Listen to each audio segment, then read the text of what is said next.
30 horas. Han merendado todo, me imagino, ¿no? Todas. No quiero desmayos en el momento de la disertación. Muy bien. Vale mate porque no se puede compartir, así que no hay problema. ¿Eh?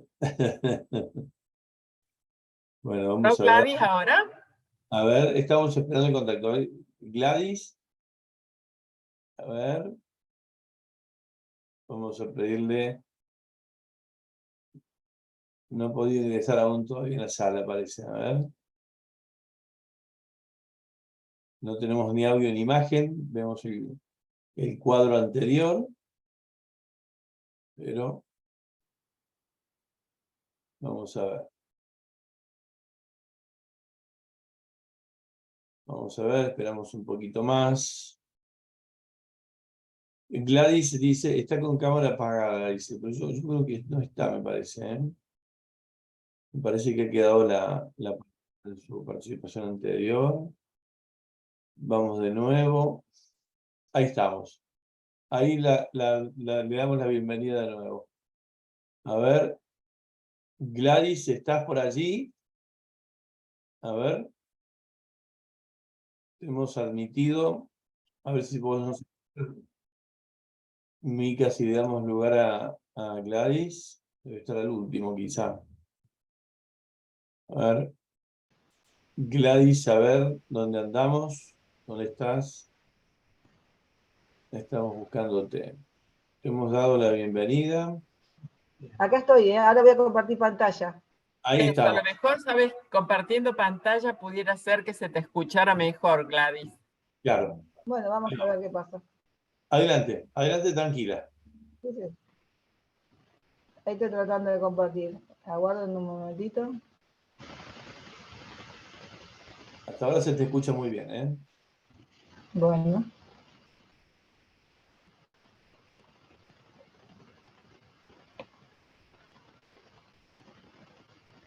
No estoy viendo la opción que dice que puse compartir pantalla, pero no veo para compartir mi enlace. Te veo a vos ahí en la pantalla. A ver, Micaela te va a ayudar. Sí, Micaela, si le da lugar a que pueda compartir. A ver. Nada para compartir pantalla. ¿No tienes el PowerPoint así? Sí, Sí, ¿quieren que lo comparta yo? Sí, De compartirlo. Norma, pero yo, ¿Te parece, Gladys? Lo comparte ¿ahí me lo Micaela. están viendo? No, pero ahora lo va a compartir Mica. Ahí te lo comparte Micaela, Gladys. Adelante, Bueno. Mica. A ver. Vamos a ver. Todo tiene solución. Sí, y tengo un video también, Micaela, que es para compartir con sonido, entonces para que lo tengas presente. Bueno, si me lo pueden enviar por mail al video, No, lo comparto. está dentro del PowerPoint. Está Ah, dentro del bien. PowerPoint, sí. Bueno, Bueno. Muy bien.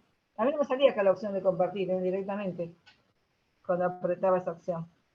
Bien. Ahí está.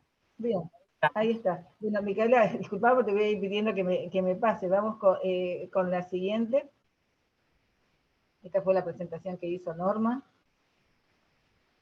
Bueno, ahí es cuando ya vamos a comenzar a trabajar juntos, ¿no? Recuerden que les decía que la primera parte íbamos a trabajar sobre el cuidar. Y les quiero pedir a ustedes que por intermedio del chat, por eso dice, lo escribimos en el chat, les pido 3 cuidados que ustedes identifican de la enfermería. 3, así, preciso y conciso, que lo puedan ir escribiendo, le voy a dar unos minutos, y después Norma me va a ir ayudando en la respuesta. Así como le sale, espontáneo. ¿Se escuchó? Sí, sí, perfecto, ¿eh? Bueno.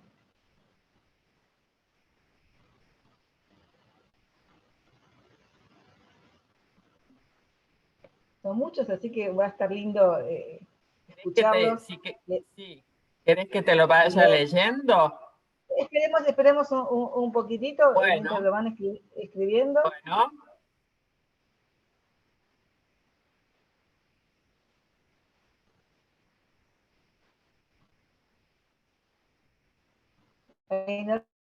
Mientras están escribiendo.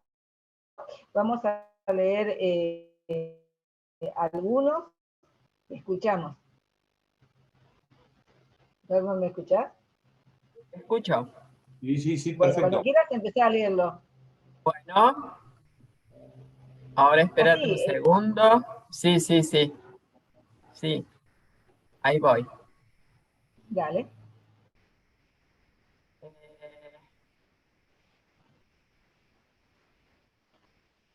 Espérate que he ido pasando. Sí, algunas así, no podemos leer todas, pero ya nos va a ir dando las pautas de... Sí. Bueno, dijeron higiene,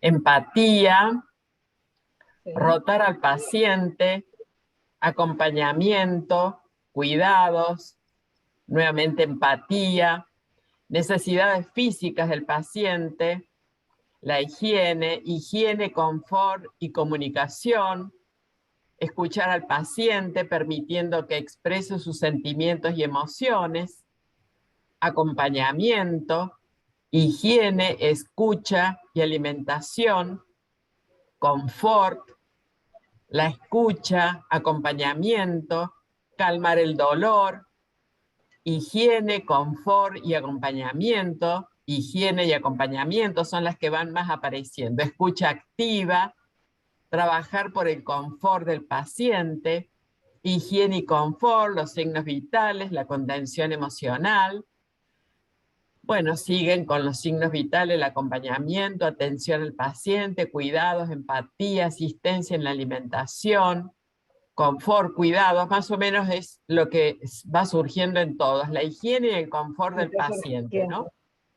¿no? Ujú. Bien, La bien, bien. empatía también. Exacto. Lo dejamos ahí, Norma, es decir, Sí, igual yo porque, acá sí, lo estoy bien, copiando, lo sí. podemos copiar inclusive desde el chat, y te doy las gracias por leerlo. Y me parece riquísimo todo esto. ¿Por qué la pregunta, no? Porque también es bueno saber desde dónde vamos a partir y cómo, decir, la población en sí, en este caso ustedes en particular, no sé cuántos colegas estarán en el recinto, y porque este es un encuentro interdisciplinar, pero bueno, miren cómo se conjugan, ¿no? Todas aquellas actividades que la enfermería realiza, y sigo viendo, porque yo acá también lo veo en la pantalla, de esto, ¿no? Que también aparece la palabra educar, es decir, acompañar al paciente. Así que le doy las gracias. ¿Y por qué le pido esto? Porque también esto me va a dar la pauta de dónde hacer foco en este encuentro. ¿Continuamos, Micaela? Siguiente. Es una lástima que no puedo compartirlo yo, pero bueno.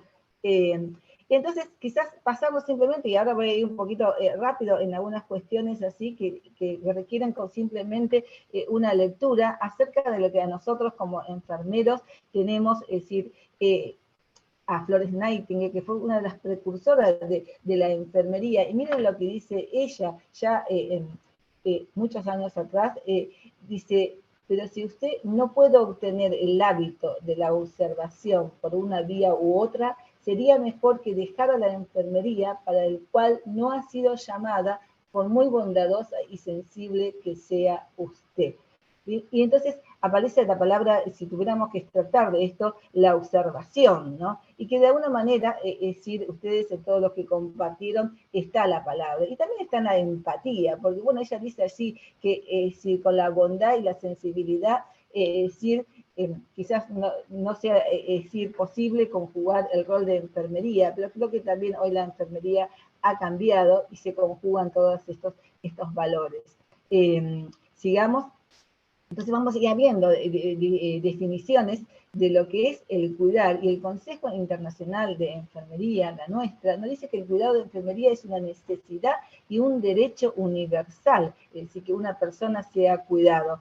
que es responsabilidad nuestra de profesional de enfermería orientar esas acciones para ayudar a mantener, proteger y restaurar la salud, que muchas de las acciones que ustedes dijeron en nuestro rol están allí, evitar las enfermedades, ¿sí? Por eso la prevención, y aliviar el sufrimiento. Cuando estamos, creo que el sufrimiento uno trata de aliviarlo en todo momento que asiste a la persona, no solamente en el final de la vida, y ayudar a mantener la calidad de vida de esas personas. Siguiente. Entonces, nos dice Madeleine Leininger, que es una de las teóricas de enfermería, y ella nos habla de la teoría de la diversidad y la universalidad de los cuidados tan importantes en nuestro tiempo, y que los humanos somos seres que recibimos y damos cuidado. El tener la necesidad de ser cuidado es una característica vital de la supervivencia humana. Miren qué tan importante, ¿no? Todos y cada uno de nosotros necesitamos ser cuidados. Siguiente.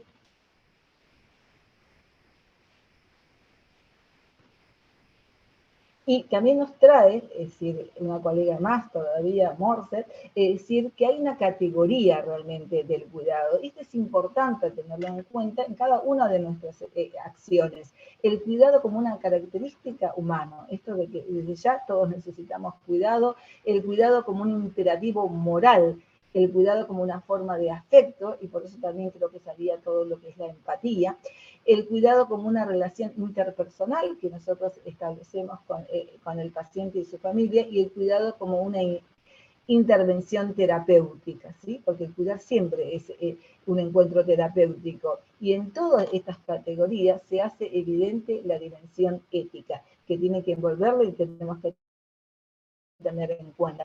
Siguiente.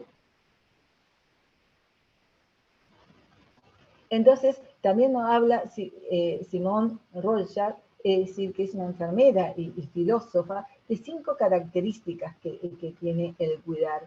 Y esas 5 características, es decir, por eso creo que también es fácil recordarlo, que componen estas 5 C, que es la compasión, la competencia, la confianza, la conciencia y el compromiso. Si nos pensamos, no solamente la enfermería, sino cada uno de los profesionales, cuántas de todas estas características ponemos en acción en cada uno de nuestros encuentros con nuestros pacientes.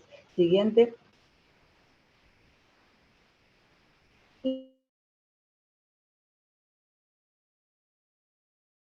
Y si ustedes realmente ya escucharon hablar de bien, pues más allá de ser médica, es trabajadora social, si es enfermera o fue enfermera porque ya falleció, y ella nos dice que la única respuesta apropiada a una persona es el respeto. Por eso también hablábamos de esto, de la ética, ¿no? Ver y escuchar a cada uno en el contexto global, ¿sí? Cuando vemos al paciente en un todo, en un contexto global de su cultura y sus relaciones, dando a cada uno, por lo tanto, su valor intrínseco. Y esto me trae algo que vamos a hablar un poquito más adelante, que hoy hablamos de cuidado centrado en la persona. Creo que viene a definir un poquito lo que nos está diciendo Cicely Sander. Siguiente.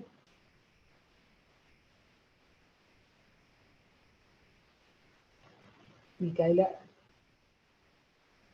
Entonces, hay requisitos, evidentemente, que nosotros necesitamos tener presente en el momento de cuidar a una persona. Y uno de ellos es la observación.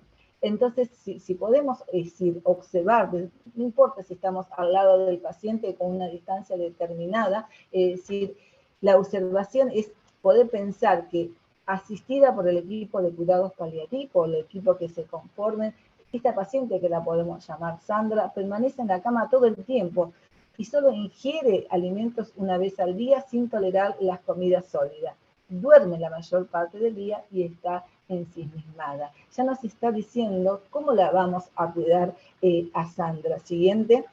Por eso detengámonos en la observación. A veces no hace falta hablar, solamente observar. Entonces, ¿qué vamos a observar en esta paciente Sandra que está entrando más en la etapa final de la vida, y son fenómenos que nos van a indicar, es decir, signos y síntomas de últimos días de vida, y donde va a haber cambios en el patrón respiratorio, en el deterioro general de la persona, deterioro en el estado de conciencia, por eso dice el ensimismamiento, desorientación, atención limitada, disminución de la ingesta oral, que nos va dando ya algunos signos y síntomas acerca del cuidado que vamos a obtener. Y por supuesto que más allá de toda la ciencia que podamos tener, hay un juicio que es clínico y profesional, que también la experiencia nos da que esa persona puede estar entrando en cuidados de fin de vida. Siguiente. Siempre estamos hablando de cuidados para después adentrarnos un poquito más profundo. Siguiente. Entonces, el segundo requisito que ustedes le trajeron, uno de nuestros cuidados, que es esta actitud empática, sensibilidad hacia sus emociones o lo que traiga la persona, sensibilidad hacia sus pensamientos, apertura a sus sentimientos, y la identificación de mis propias emociones y sentimientos. Siguiente.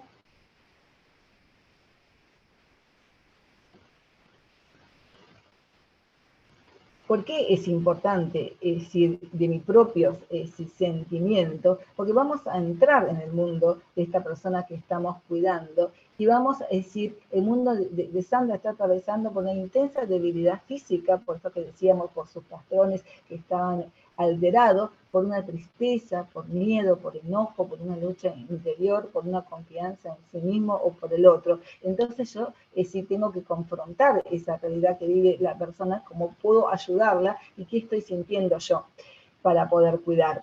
Siguiente.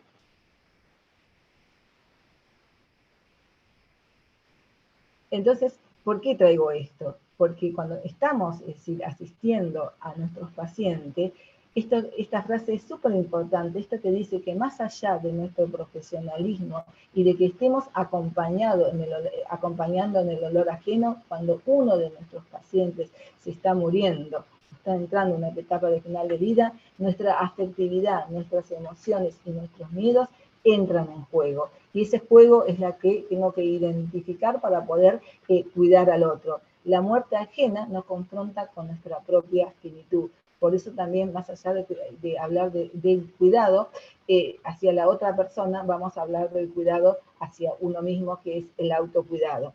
Siguiente.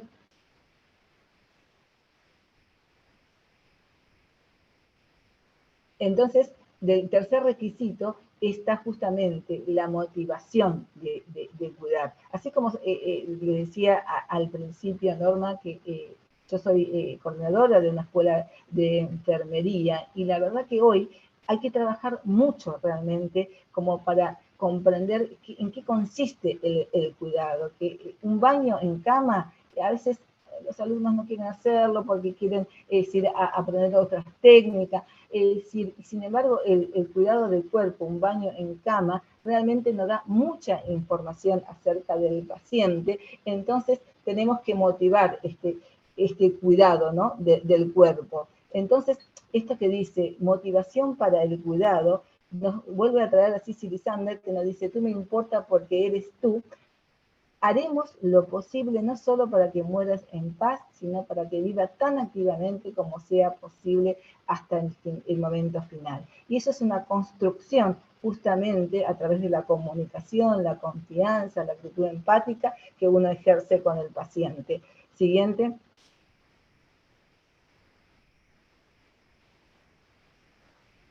Y si conseguimos, es decir, leyendo nuevamente a Cicely Sander, presentarnos no solo desde nuestra capacidad profesional, que es todo lo que traemos desde nuestros roles, sino también desde nuestra vulnerable humanidad, puede que por nuestra parte las palabras no sean necesarias y baste con nuestra escucha atenta. Y esto viene a cerrar un poquito estas preguntas que yo les hacía al principio. ¿Qué es cuidar? ¿Sí? Y cuidar es un poco a veces simplemente estar al lado del otro, en silencio, observando, acompañando, y muchas veces es entrar en acción cuando se necesita. Pero seguro que es terapéutico esto, ¿no? Estar en silencio y acompañando, y eso también es cuidar. Siguiente. Entonces, ya vamos terminando con los requisitos. Accionar con la compasión. Yo no sé, no recuerdo haber leído la compasión, bueno, cuando ustedes contestaron, pero seguramente habrá estado también. Que la compasión es un sentido básico de apertura y sensibilidad hacia el sufrimiento de los demás y el propio, ¿sí? Hacia mí mismo, unido a la intención genuina de intentar aliviarlo y prevenirlo, ¿sí? Y muchas veces, si hablamos de cuidados del cuerpo, cuidados integrales, realmente sí necesitamos hacer esta observación para poder prevenirlo, ¿no? Para que el paciente no sufra, no sé, por ejemplo, lesiones en la piel, ¿sí? Bien, y sigamos. Veo que algunos están siguiendo, escribiendo en el chat, ¿no? Cortesía, respeto, bien, gracias. Y nos dice, y afirma Simón Roal, dice que la compasión es algo que solo conocemos por la experiencia. El cuidar puede ser profesional, pero la compasión ha de ser experimentada, la tenemos que vivir. El cuidar puede ser aprendido, pero la compasión surge de ser herido y mostrar compasión. Quizás a mí también me ocurrió esto. Nos mostramos en una actitud compasiva, no mostrarnos una actitud compasiva por obligación, sino por solidaridad, ¿sí?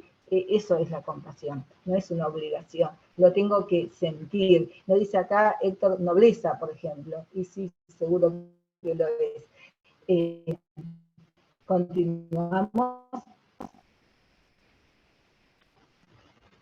Entonces, hablamos un poquito, es decir, qué nos traen nuestras colegas que nos antecedieron en nuestra formación, es decir, dentro de sus teorías, comprendemos lo que es el cuidado y cómo nosotros llevamos, es decir, desde la enfermería, ese proceso de cuidado. Podemos llevar distintos procesos, pero hoy estamos hablando de cuidado. Y por supuesto, esto que decíamos de la evaluación. Nosotros tenemos un proceso de atención de enfermería que se basa justamente en la evaluación, que es observar a la persona y hacer una entrevista profunda, ¿no? Entonces después discutimos qué está sucediendo con esa persona, con nuestros colegas, o implementamos nuestro propio plan de acción, nos comunicamos aquellas acciones que vamos a realizar y a través de la observación, la revisión y todo lo que implementamos realmente si dio resultados, volvemos constantemente a evaluar.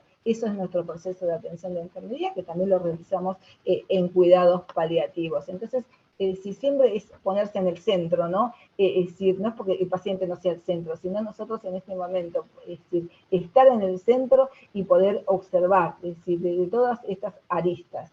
La evaluación, la discusión, el plan de acción, la comunicación, la observación y nuevamente la revisión. Y esto nos va a ayudar para dar cuidados integrales y continuos a nuestros pacientes. Siguiente. Y entonces, recuerdan que yo les decía que lo vamos a dividir en tres partes. La primera parte es un poco, es decir, es bueno recordar, es decir, y traer nuevamente lo que es el cuidado, ¿no? Internalizarlo, y como lo hicimos ahora y junto a ustedes. Y la segunda parte, vamos a hablar de cronicidad. ¿Por qué vamos a hablar de cronicidad? Porque, es decir, el encuentro justamente es cuidados de enfermería en la cronicidad. Entonces, veamos qué nos está pasando con la cronicidad en nuestra población. Siguiente, Micaela, ¿no? Sí. Y nos encontramos con qué nosotros en este momento, con una marea creciente de patologías incurables o con alto riesgo de limitar la vida. Cuando yo comencé los cuidados paliativos allá por el 2004, decir, la verdad que yo empecé con la experiencia en oncología. Y hoy sigo teniendo la experiencia en oncología, pero se ha sumado esta marea constante de enfermedades crónicas, es decir, propias de la vejez, las demencias, las patologías cardiorrespiratorias, las enfermedades renales, las neuromusculares, el SIDA, que hoy otra vez vuelve a resurgir, o las enfermedades pediátricas progresivas. Y la pregunta a veces es, y yo misma me pregunto, si cuáles preparados estamos quienes nos formamos en cuidados paliativos o quienes nos formamos en salud, de poder asistir y cuidar a toda esta población. Bueno, eso es lo que vamos a intentar en este encuentro para poder dar cuidados. Siguiente. Entonces, si nosotros pensamos en las trayectorias clínicas de las enfermedades crónicas, ustedes van a ver, es decir, miren cómo es esta curva, ¿no? Que justamente si hablamos del cáncer, que es la figura, es decir, hay quizás diagnóstico, un pronóstico, la enfermedad transcurre y cae, es decir, esa curva. Es una evolución rápida. ¿Y qué pasa con las enfermedades realmente, las que acabamos de hablar, las orgánicas? Ustedes ven ahí que son intermitentes. Y esto es el gran desafío que tenemos ante el cuidado. Una persona se diagnostica una enfermedad, no sé, respiratoria, renal, y empieza a fluctuar en esa enfermedad. Se mantiene estable por un tiempo y vuelve a tener una recaída. Y así constantemente hasta la finitud de esa persona. Y ahí es donde entran nuestras intervenciones y donde tiene que estar todo nuestro conocimiento científico para dar soporte a esta persona, pero sobre todo para dar cuidado. ¿Cómo cuido a ese paciente renal, cardíaco o con problemas respiratorios? Lo vamos a ver en este encuentro. Por eso hablamos de continuidad de cuidado. ¿Y qué pasa con las demencias, que es el último gráfico que ustedes tienen también? Es decir, no tiene tantas fluctuaciones como las orgánicas, pero sin embargo, es decir, miren que la curva es constante, ¿sí? Y entonces también hay que poder darle soporte de cuidado, no solamente al paciente, sino a la familia. Entonces, ahora vamos a ver un video que esto que estamos viendo de las trayectorias de las enfermedades nos va a explicar más qué necesidades de cuidado y de atención integral necesitan estas personas. Micaela, creo que ahí viene el videíto.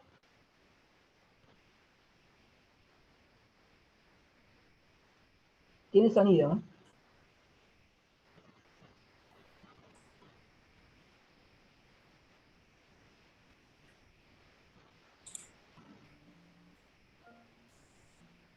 Hola, en el presente vídeo describiremos brevemente los beneficios de la identificación precoz de las personas con necesidades de cuidados paliativos y de cómo adaptar estos cuidados en función de su trayectoria de final de vida. Porque existen 3 trayectorias de final de vida para 4 dimensiones de necesidades. El enfoque paliativo precoz y progreso en personas con enfermedades crónicas avanzadas no solo ha demostrado mejorar la calidad de vida de estos pacientes, sino que además ofrece la oportunidad de adecuar la intensidad terapéutica y en algunos casos incluso mejorar la supervivencia. Los beneficios de esta intervención paliativa precoz y este enfoque basado en necesidades es beneficioso tanto para los pacientes como también para sus familiares y para los servicios de salud. Pero entonces, ¿constatamos diferencias entre las personas con distintas trayectorias de final de vida? La evolución funcional de las personas en situación de final de vida ha permitido describir 3 trayectorias. La primera, típicamente asociada al cáncer, presenta un periodo inicial de estabilidad funcional con un rápido declinar final.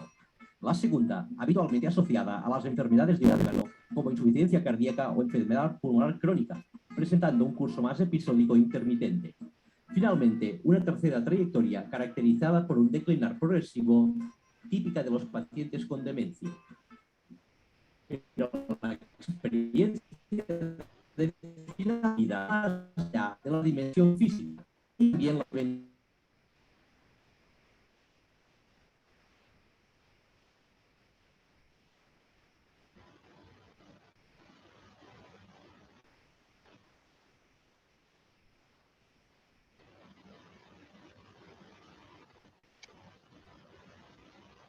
Ahí se ha interrumpido. paralela. Ahí estamos. A ver. Sí, sí, cortó.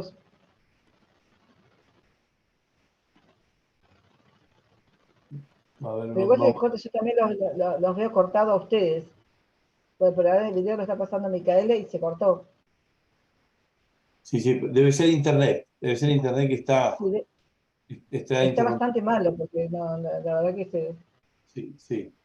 No importa, Gladys. Micaela, yo te sugiero, Gladys, a ver si estás de acuerdo, que Micaela intente ubicar la última parte y reconectar el video sí. cuando... ¿te parece? A ver si podemos cerrar. Bueno, sí, sí, sí, no hay problema. Tengo entendido que también, si después tenemos como un recredito de 5 minutos, me dijo Correcto, Norma, entonces por ahí podemos ver las cuestiones técnicas. correcto.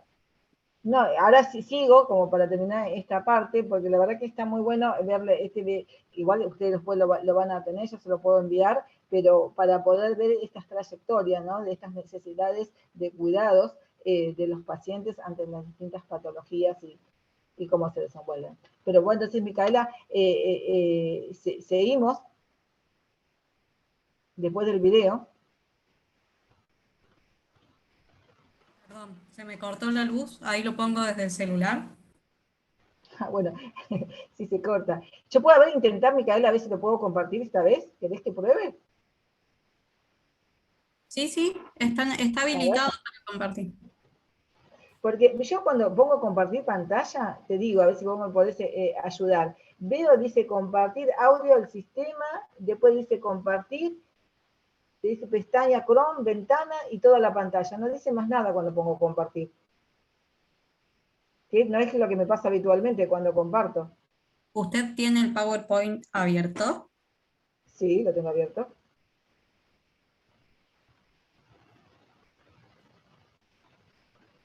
A ver. ¿Querés Vamos que lo Estamos aprendiendo todo. abra? A ver.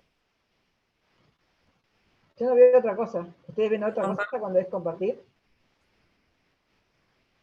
A mí cuando pongo compartir me aparece directamente el PowerPoint que tengo abierto, digamos.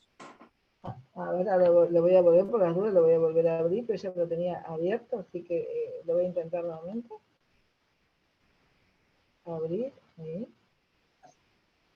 Y ahora voy a poner de vuelta, a ver, conectando con ustedes, el compartir, voy a cerrar. Vamos a cerrar. Ahí, podemos lograrlo. Aceptar, dice compartir deshabilitado, dice. Ahora. Ahí cierro el que estoy compartiendo, así puede compartir. Bueno, a ver. Perdón, ¿no? Pero son cuestiones de la... Está bien, Gladys. A ver, intentalo ahora que ha cerrado Mica. A ver. No, vuelve a ser exactamente lo mismo. No te permite. Toda la pantalla, no. Ventana. No aparece nada que sea. Ahora voy a llamar a mi marido a ver si... No aparece, está abierto el... ¿Y por qué no le dieron? No aparece para compartir. A ver. Está abierto el...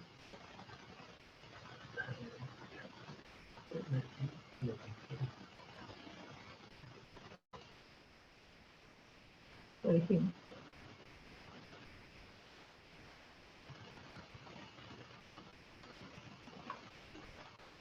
No se me gusta.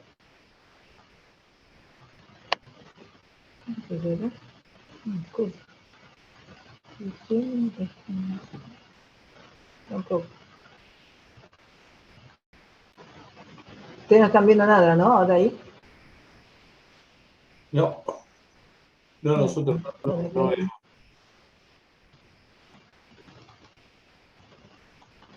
No, la verdad que no lo sé. Micaela, ¿vos recuperando la energía? A ver. ¿Cómo? Porque ella ahora se quedó sin... Dijo que se había quedado sin luz. Puedo compartir desde el celular, no hay problema. Bueno, ¿te animás, Gladys, que comparta Mica? Dale, sí, lo compartimos en el celular. Entonces, dejamos el video, salvo que puedas pasar el video desde ahí, Micaela, y lo podemos intentar. Dale. Avanzamos. Bueno, sigamos entonces. Perdón. Probamos.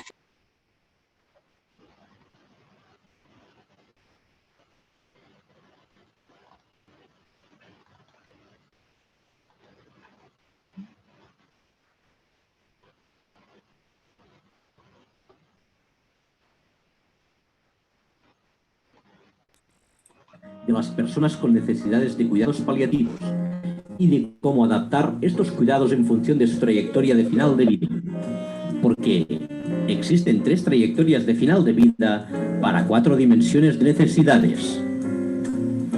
El enfoque paliativo precoz y progresivo en personas con enfermedades crónicas avanzadas no solo mejora la calidad de estos pacientes, sino que además ofrece la oportunidad de adecuar la intensidad terapéutica algunos casos debemos abordar la supervivencia.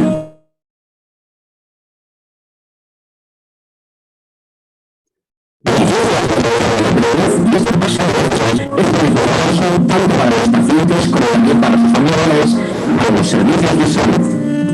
Pero entonces, los tratamientos de prevenciones y de las personas con distintas trayectorias de final de vida, la evaluación de la evolución social de las personas con situación de final de vida ha permitido describir tres trayectorias. La primera, típicamente asociada al cáncer, presenta un periodo inicial de estabilidad funcional con un rápido declive final. La segunda, habitualmente asociada a las enfermedades de órgano, como insuficiencia cardíaca o enfermedad del marco aorta, presentando un curso más episódico intermitente. Finalmente, una tercera trayectoria caracterizada por un declive progresivo típica de los pacientes con demencia. La experiencia definida es la dimensión física. Incluye también las dimensiones social, psicológica y espiritual. Es, por lo tanto, una experiencia en 4 dimensiones. En la trayectoria de final de vida asociada al cáncer, el declinar físico suele suceder repentinamente una vez la persona ya no responde a los tratamientos específicos. En estas personas, el declinar social suele evolucionar en paralelo a la situación física, mientras que el sufrimiento psicológico suele aparecer en 4 momentos específicos, habitualmente en relación al diagnóstico, a la alta hospitalaria, ante las situaciones de recidiva o en un momento cercano de la defunción. La dimensión existencial suele seguir una trayectoria paralela a la situación psicológica. Entonces, ¿qué debemos tener en cuenta ante las personas que presentan este tipo de trayectoria? En primer lugar, es esencial realizar un diagnóstico precoz de final de vida, mucho antes de que empiece el declinar final. Esto va a facilitar la intervención precoz en todas las dimensiones, haciendo especial énfasis en el reconocimiento y el abordaje de la esfera psicológica. Las personas con insuficiencia de órgano suelen presentar una trayectoria intermitente, donde el declinar físico suele ser episódico, habitualmente relacionado con procesos intercurrentes y generalmente seguido de una recuperación parcial. En estas personas, la defunción suele suceder durante una de estas exacerbaciones. En estas personas, el declinar social y psicológico tienden a asociarse al declinar físico. En cambio, la vivencia espiritual suele ser más fluctuante. En este caso, ¿qué aspectos multidimensionales debemos considerar? Como no podría ser de otra forma, debemos tener en cuenta los síntomas físicos. Pero la intervención precoz resultará mucho más efectiva si incluye también los problemas sociales, psicológicos y espirituales. El plan de atención debe, una vez más, contemplar todas las dimensiones. Finalmente, las personas que padecen demencia y o predominio de fragilidad geriátrica suelen presentar una trayectoria de declinar progresivo donde la pérdida funcional aparece lentamente, frecuentemente a lo largo de años. Es habitual que estas personas, el declinar social, psicológico y espiritual, precedan al deterioro físico.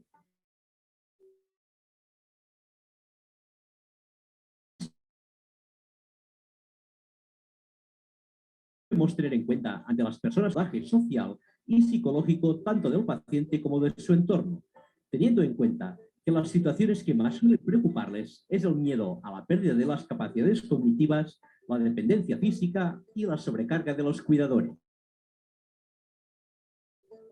Para finalizar, ¿qué es esencial para poder ofrecer unos cuidados paliativos precoces de calidad?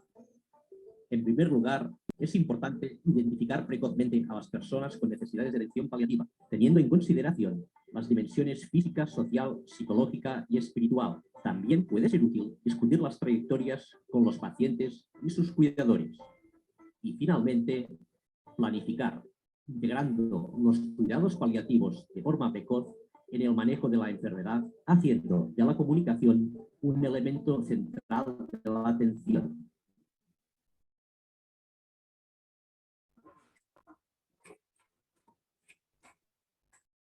Bueno, a ver, con todos los accidentes que hemos tenido hoy, ¿será agosto el tema? ¿Será agosto nosotros? Bueno, Gladys, estás allí, ¿no? Sí, a ver, estás muteada, la vamos a Da desmutear a Gladys. A ver, vamos a desmutearla, si hay que desmutearla, Mica, a Gladys, para que podamos volver. Ahí estamos, ahí estamos. No, el video la verdad que es súper interesante, entonces si lo que voy a hacer es compartírselo, se lo voy a enviar a Mar, a Norma para que se lo envíen a ustedes, porque bueno, se entiende un poquito, bueno, esto, ¿no? De que hablaba de las 4 dimensiones y las necesidades propias de cada una de las patologías. Para compartirlo. Bueno, la verdad que debe ser, no sé si es agosto, pero la verdad que, no sé, yo los pierdo cada ratito. Veamos así, podemos seguir. Acá dice que deja una clara explicación, pero bueno, estuvo muy cortada. Entonces, para seguir un poquito... Gladys, sí. disculpa, no me escuchas bien, ¿no es cierto? Y sí me corta también, la verdad que por el momento no los escucho. Bueno, para que te quedes tranquila, digamos, los conceptos, yo creo que más importantes que nos has compartido han llegado en más del 80%, 80-90%. Ha habido momentos de interrupciones y el video no salió bien. Ha salido Sí, sí, más audio, menos audio, pero eso lo podemos subsanar, ¿eh? Pero para que te sí. quedes tranquila, yo creo que la mayoría medianamente hemos interpretado lo que has compartido. Además, las imágenes han sido declarativamente, digamos, manifiestas. No, quedate tranquila en ese sentido y si querés seguir unos minutos más o querés que cortemos un par de minutos y volvemos, como quieras vos, manejá ese tiempo. No, yo puedo seguir, depende de ustedes. Yo no sé cómo manejan ustedes los tiempos, son las 19:14, así que bueno, como me va a faltar tiempo, evidentemente, no sé cómo quieren hacer ustedes, porque hubo tantas interrupciones que me da una pena que sea así. Seguí tranquila, seguí tranquila. Estamos bien. Bueno, entonces sigamos esto, Micaela, esto simplemente rapidito, que lo que decía un poquito vos también al principio, que la tercera parte de la población muere a causa de una enfermedad crónica y evolutiva, ¿sí? Es la actividad solar, dice alguien, porque me aparecen los chats. El siguiente,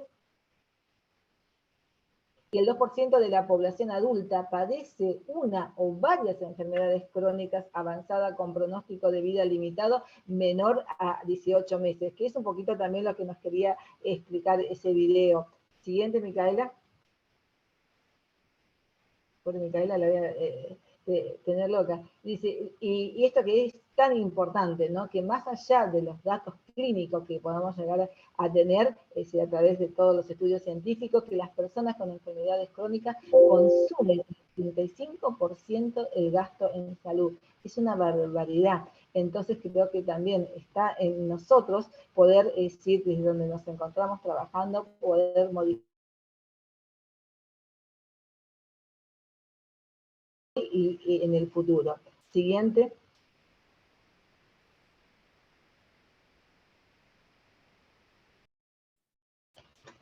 ¿Qué cosas tenemos que tener en cuenta, ¿no? A la hora de cuidar? Que es un poquito lo que hablaba el video, las dimensiones que incluyen todo tipo de decisión en cuanto al cuidado. ¿Y dónde vamos a tomar esas decisiones de cuidado? Teniendo en cuenta la enfermedad, por supuesto, el diagnóstico, el pronóstico y las comorbilidades que traen esas enfermedades, no solamente por la enfermedad como transcurre clínicamente, sino todas las complicaciones que suelen tener a través del tratamiento. Y lo vamos a ver también desde el área física, de cómo vive el paciente, los síntomas, las funciones, los niveles de conciencia, las heridas que puedan llegar a tener por los tratamientos, o como esto que decíamos, ¿no? La enfermedad misma. Y vamos siempre, es decir, cada vez que pensamos en cuidados, tenemos que pensar en el paciente y su familia. Desde el área cognitiva, ¿cómo vamos a pensar el cuidado? Es decir, trabajando con los miedos, con todas las emociones que trae el paciente, la tristeza, la ansiedad, la depresión. Desde el área social no tenemos que olvidar decir esto, ¿no? En el contexto de qué familia se encuentra esa persona que está enferma, en qué etapa de la vida, es decir, ocurre la enfermedad, ¿sí? Y las relaciones, si benefician o no este cuidado, ¿no? Y el tema de la economía, así como decimos que hay un gasto enorme asistir a las personas con enfermedades crónicas, también es decir, la familia se ve confrontada ante esta realidad. Y si lo hablamos el cuidado desde el punto de vista moral, vamos a tener que tener en cuenta para trabajar el cuidado en cuanto a los valores, el propósito de la vida misma de la persona, la esperanza ante lo que está ocurriendo, ¿sí? Y las creencias y la religión. Y en el área de las prácticas, es decir, área práctica de la vida diaria de las personas, las actividades de la vida diaria, cómo realmente influyen en su calidad de vida, las tareas domésticas, y todo lo que tenga que ver en cuanto a su cuidado, porque una persona que está enferma no significa que no pueda seguir realizando sus actividades de la vida diaria, y en eso tenemos que trabajar, en ese cuidado, en ver qué cosas podemos modificar y ayudarlo para que lo puedan realizar. Y si ya estamos en el final de la vida, quizás ahí el cuidado específico de la enfermería y de otros integrantes del equipo de salud es mucho más específico, porque es trabajar sobre el proceso de morir, ¿no? Y los legados que estas personas puedan tener hacia lo suyo. Pero siempre, cuando estamos trabajando sobre cuidado, y sobre todas estas dimensiones, no tenemos que olvidar esta unidad de tratamiento paciente y familia, pero cuando digo no olvidarnos, es involucrarnos, a que sean parte de ese cuidado, que podamos compartir con nosotros desde lo científico y de nuestro expertise podemos ver las necesidades, pero lo tenemos que hablar con la persona, decirle, no sé, a Sandra, a María, a Juan, bueno, yo estoy observando estas necesidades, ¿qué observa el otro? Que realmente, y darle prioridades. Entonces, en la siguiente diapo, Micaela, lo pasamos, vamos a ver justamente lo que es un cuadro de cuidados, ¿sí? Donde aquí, a ver, ¿se ve la imagen? A ver, siguiente.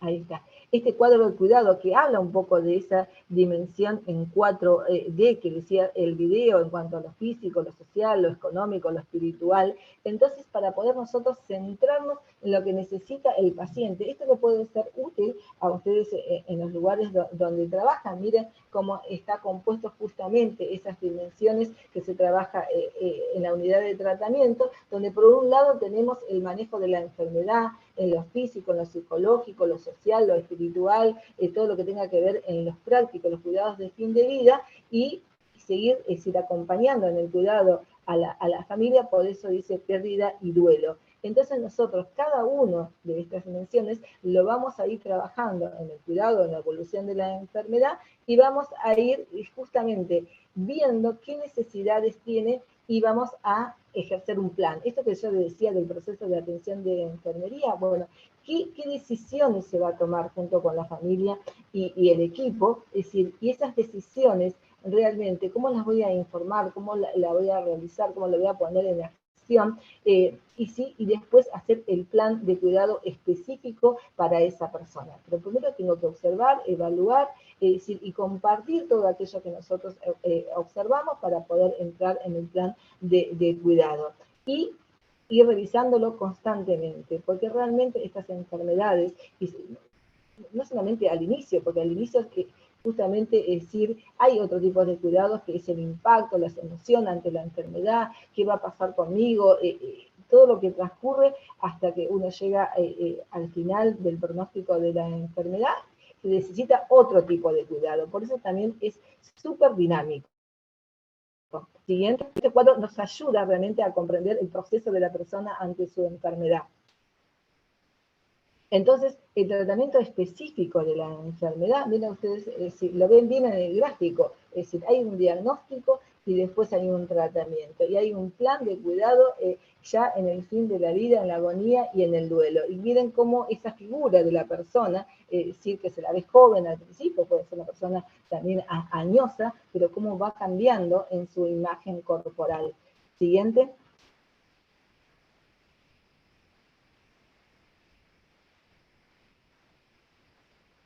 Entonces, ¿dónde tenemos que hacer estos cuidados? Y evidentemente la persona que enferma, quizás al principio, que va a una institución hospitalaria, a su obra social, a ver qué está pasando con esos signos y síntomas que empieza a quejarlo a diario. Y va cambiando los escenarios en los cuales las personas se pueden estar asistidas. Entonces, desde un centro de salud, el hospital, un hogar de tercer nivel o su propia casa, puede ser el escenario donde cuidemos a estas personas. Siguiente. Entonces, la tercera parte, de la cual yo le decía, que vamos a trabajar sobre lo que es la continuidad de cuidado. ¿Qué quiere decir continuidad de cuidado? Que esa persona que ha ingresado, es decir, a un hospital, a un tercer nivel, regresa a su casa, está en el centro de salud, no tenemos que perder de vista qué, es decir, actividades se realizaron, qué tratamiento, qué información recibió, qué fármaco está recibiendo para su enfermedad. De eso se trata cuando uno habla de continuidad de cuidado, que no haya fraccionamiento en la atención de la persona, y para eso es el compromiso nuestro, ¿sí? Y la siguiente, ¿y en dónde radica nuestra responsabilidad? Y quizás en esta frase, cuando nos decía Norma que yo hace mucho tiempo que trabajo en cuidados domiciliarios, pero puede ser en cualquier área, cuando un paciente abre la puerta de su domicilio o nosotros abrimos la puerta donde está en esa sala, en esa habitación, y en este caso dice la puerta de su domicilio, no está renunciando a esa intimidad, sino ejerciendo su autonomía. Entonces, y siempre la persona tiene que ejercer su autonomía. ¿Y cómo se ejerce la autonomía en el cuidado? Hay un rol re importante que nosotros tenemos como profesionales, que es la información y la educación. Yo puedo decir autonomía. ¿Qué es la autonomía? Y eso hablamos constantemente, pero para ejercer la autonomía tenemos que tener, decir, nosotros realmente saber qué está ocurriendo, pero sobre todo informarle al paciente, no sé, Sandra, Juan, estamos ante este diagnóstico y ante este tratamiento puede suceder determinadas cosas. Necesitas hacer un tratamiento, necesitas cuidados específicos. Entonces Juan, Sandra puede decidir, y ahí puede ejercer su autonomía. Si no sería decir un sí, un no, pero sin realmente conocer la verdadera cuestión de lo que está ocurriendo. Por supuesto que hay personas que realmente quiere que otras tomen decisiones por ella. Pero para eso primero tenemos que dialogar con esa persona, preguntarle, comunicarle y saber realmente, es decir, qué información quiere recibir y no recibir para ejercer su autocuidado, su autonomía y continuidad de cuidados. Sigamos. Entonces, volvamos a esto, ¿no? Es decir, ¿qué sería la continuidad de cuidado cuando un paciente está internado? Vieron que ustedes tienen ahí que está el ingreso, ¿no? En una columna vertical tienen el ingreso. Después dice durante la internación. Después durante la prealta, es decir, el día del alta realmente del paciente, ¿sí? Y la posalta. ¿Qué nos está diciendo esta persona? Si yo les preguntara a ustedes, ¿cuándo comienza el proceso del alta? ¿Qué me pueden aportar, traer? ¿Qué podemos compartir? ¿Cuándo comienza ese proceso del alta y el proceso del cuidado cuando un paciente se interna en una institución? Hoy, ahora, está ingresando.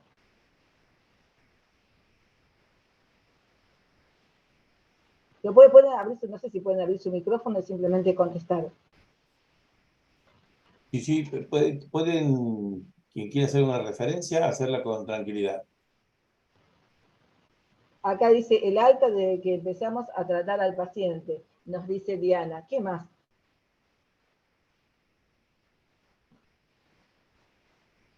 Educar. ¿Lo pueden escribir o lo pueden decir? Al paciente y a la familia, nos dice.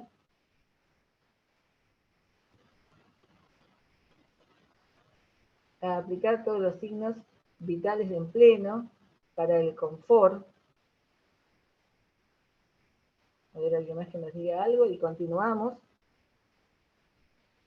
También dice la aplicación de todas las medidas desde el farmacológicas. ingreso del paciente, dice, y ahí María Ahumada levanta la mano. María, pobre, yo la vi varias veces levantar la mano. No sé qué nos quería decir María. Ahí está. Es a partir del momento que el paciente ya es, no sé, después no puedo leerlo. A ver. De que ingresó, porque lo que se busca es que, pero bueno, veo una partecita nada más. Es que el paciente regrese a su casa, dice. Bien, Eso. bien. Mientras vamos habilitando Entonces, a María Ahumada, Mica, si podemos darle OK a la manito. Tiene que activar ella, Ahí ya está. le mandé la solicitud. Bien. bien, bueno, cuando pueda hacerlo le damos la voz, porque hace rato que vi que estaba levantando la mano. Con optimismo, seguir apoyándolo. Bueno, muchísimas gracias por todo lo que ustedes están aportando, pero veamos esta columna, ¿no? Esta vertical, ingreso durante la internación, es decir, y nos habla, es decir, y las columnas continúan, es decir, en la cual hay una clínica propia del paciente, donde los profesionales anotan esa evolución, por qué ingresó el paciente, cómo, es decir, se nota su mejoría o no, todo, los cambios que puedan haber a cuestión clínica. Y dice enfermería y la parte de enfermería, lo que enfermería tiene que ir anotando en todas estas etapas de ingreso durante la internación y en el alta, y después dice la parte administrativa. Justamente, ¿por qué esto? Porque es necesario, tal como contestaron ustedes, cuando comienza el proceso del alta y la continuidad del cuidado, desde el mismo momento que el paciente ingresa a la institución. Allí es donde debe comenzar ese proceso de cuidado, ¿sí? Y toda la información que el paciente necesite y su familia.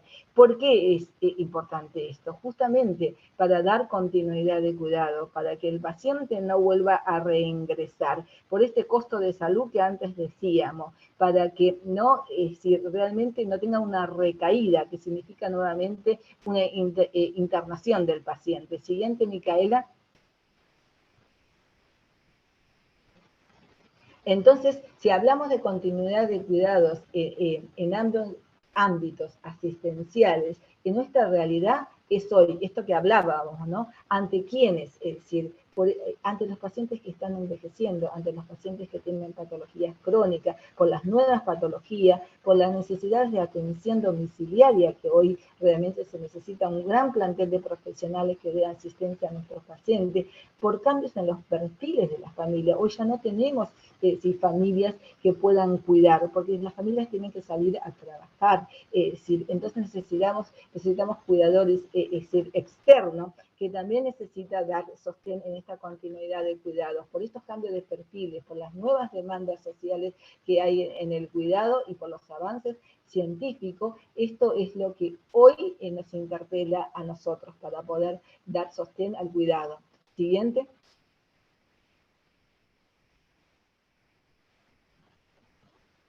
¿Qué pasa? Entonces, ¿cómo tenemos que trabajar? Trabajar en la prevención y en la continuidad de servicios. Cuando uno dice servicio, vieron ustedes en el cuadro anterior que decía, bueno, lo clínico, lo de enfermería y lo administrativo. Todo es importante. El paciente no es ajeno al resto de las instituciones, por más que esté internado en una clínica médica quirúrgica o en la terapia intensiva. Desde lo administrativo hasta la última persona que cuando se va a su domicilio del alta, intervienen en el proceso del alta y la continuidad de cuidado. ¿Sí? Sigamos. La siguiente. Entonces, la vuelta, si supongamos que el paciente volviera a su casa, ¿no? Estuvo internado, Sandra, y vuelve a la casa tras el alta. Entonces, por supuesto que si se produce una gran alegría porque vuelve a su casa, se va al tercer nivel. Pero al mismo tiempo que hay una gran alegría, hay una gran incertidumbre. ¿Por qué? Porque en la institución estaba al cuidado de quién? De la enfermería las 24 horas del día y de los demás profesionales. Entonces, ¿qué hicimos nosotros para dar cuidado y continuidad de cuidado a ese paciente y a esa familia? Entonces, el equipo de salud tiene que trabajar en la importancia de lo que es la prealta y la información y educación al alta. ¿Por qué es tan importante esto? Justamente para que cuando ese paciente regrese a su casa, debería estar los soportes técnicos necesarios, así sea un colchón de aire, una silla de rueda, una silla higiénica, y el cuidador externo que quizá tiene que darle continuidad de alta en su domicilio para dar continuidad de cuidado. Y eso es un trabajo de todo, pero es un trabajo muy específico también de la enfermería. Saber y decirle a Sandra que va a regresar a su casa, que por el momento se va a sentir más débil, que va a necesitar estar un tiempo más en cama, que para estar en cama necesita un colchón de aire y que necesita cambiar de posición, que su alimentación debe tener las proteínas necesarias para recuperar justamente algunas lesiones que puedan tener en la piel, que necesita reposo, descanso y sueño, y que la familia pueda tener, realmente toda esta información, igual que la paciente, que pueda tener los medicamentos que necesita para dar tratamiento a la patología que tiene, que esos medicamentos no se interrumpan, y que justamente los medicamentos que la paciente estaba tomando al ingreso y seguramente recibió o no recibió, por eso es también chequear esa continuidad de cuidado en el tratamiento farmacológico, lo estaba recibiendo y si lo va a continuar recibiendo en su domicilio. Estas cosas que parecen que tan obvias, que parecen estar, no están. Yo trabajo en domicilio y créanme que cuando el paciente llega a su casa, más de uno de la lista que les he dado, no están. Entonces, ¿qué pasa? Esa alegría se convierte en incertidumbre, hay realmente un gran alboroto en la familia, entonces lo primero que hace la familia es llamar al hospital, a la emergencia, y el paciente vuelve a ingresar. No sé si alguna escena de esto lo han visto ustedes, seguramente trabajando en salud. Si quieren decírmelo, lo escucho con todo gusto. Igual pasa la siguiente, Micaela, por favor. Gladys, Entonces, permitís un aporte de experiencia, digamos, de vida, ¿no es cierto? Profesional. Sí. Y lo que vos estás mencionando es lo que tantas veces nos pasa de manera ordinaria, porque el alta hospitalaria, digamos, o la derivación, en el caso nuestro, suponte, o vienen a San Pablo o van a su casa los pacientes, y Sí. bueno, las razones que vos explicitabas, muchas veces hay gente que no puede llevarlos a su casa, ¿no? Y Sí. desde el seguro social hasta la realidad socioeconómica familiar, etcétera. Pero acá muchas veces nos sucede de que las altas no están preparadas, digamos, documentadas lo debidamente, como para que nosotros Sí. podamos hacer un acompañamiento siguiendo los lineamientos del ámbito hospitalario que había logrado contener, digamos, clínicamente al paciente. Y esto se interpreta a veces como que el alta de un paciente que está en una situación crítica al final de su vida es despreciada desde el punto de vista del accionar profesional y hasta humano, ¿no? Muchas veces uno Seguro. le duele esto, Sí. ¿no? Realmente duele. Yo les cuento así chiquitito, hace algunos años presentamos un proyecto de investigación con una colega mía, Victoria Llano, en el Instituto Nacional del Cáncer, donde trabajamos sobre obstáculos y facilitadores en el proceso del alta. Y esto es un poquito, por eso quería compartirlo con ustedes, que creo que es re importante. Algunas cosas de este encuentro cambien y ustedes también comiencen a trabajar en ello, estas cosas que podemos ver en cada uno en su trabajo, es tan importante. Y este proceso del alta que comienza desde que ingresa el paciente en su domicilio, nos decían los profesionales que por falta de tiempo muchas veces no evolucionaban a tiempo la epicrisis, por lo tanto faltaba información. Entonces, en el momento que el paciente se va a dar el alta, estas fueron las frases dichas por los profesionales. Nos desayunamos con el alta, ¿y ahora qué? Dicho por ellos, nosotros hacer encuestas a más de 15 o 20 profesionales de la salud, médicos, después a enfermeros, a la trabajadora social y a la persona administrativa. Esto surgió más de una vez que decían, bueno, no desayunamos con el alta, entonces el paciente tenía que irse, entonces parte de la información tan valiosa que es de todo lo que se dio durante la información, no se podía resumirlo en epicrisis en menos de 2 horas o un día a la mañana. Entonces las epicrisis no eran entregadas, por lo tanto el paciente va a seguir esa información. Si tiene una complicación en el domicilio, es decir, nadie sabe realmente qué fue lo que pasó durante la internación, el paciente no recibió la información, la familia entendió por la mitad. Entonces, ¿qué pasa? Es decir, se hacen tratamientos realmente que quizás el paciente no debería recibir o vuelva a ingresar en el hospital. Por eso esto que dice acá, ¿no? Revisando la salida del alta, aclarar dudas, empoderando al paciente a realizar preguntas al médico, enfermero o otros integrantes del equipo. ¿Sí? ¿Qué hago? Es decir, si me ocurre esto o aquello. La epicrisis, la bibliografía lo dice, y sería tan interesante llevarlo en la práctica que haya una lectura de comprensión junto al paciente, el familiar y el cuidador. Porque yo me he encontrado en el domicilio donde le pregunto, bueno, ¿tiene la epicrisis? La mayoría de las veces no saben qué es la epicrisis. O dice, sí, creo que es esto que me dieron. Bueno, lo saca. Y ahí es donde uno se encuentra que el paciente va sin conocer realmente qué tratamientos se le hicieron durante la internación y qué cuidados necesita. Por eso es tan importante que en el proceso del alta, cuando el paciente está de alta, que esta epicrisis pueda ser leída al lado de la cama del paciente. Lo puede hacer la enfermera acompañando al médico, aclarándole las dudas y repreguntando, ¿no? Estas preguntas abiertas de decirle al paciente, Juan, Sandra, si comprendió realmente lo que uno está leyendo, si hay duda, que lo vuelva a repreguntar. Y la mejor forma de saber que alguien entendió es que la misma persona repita por su propio medio y su vocabulario aquello que le estamos informando. Entonces ahí nosotros estaríamos tranquilos de decir, bueno, sí, comprendió y acá va a haber continuidad de cuidado. Conseguir toda la información de su instancia de internación, imágenes, interconsulta, laboratorio, eso es propiedad del paciente.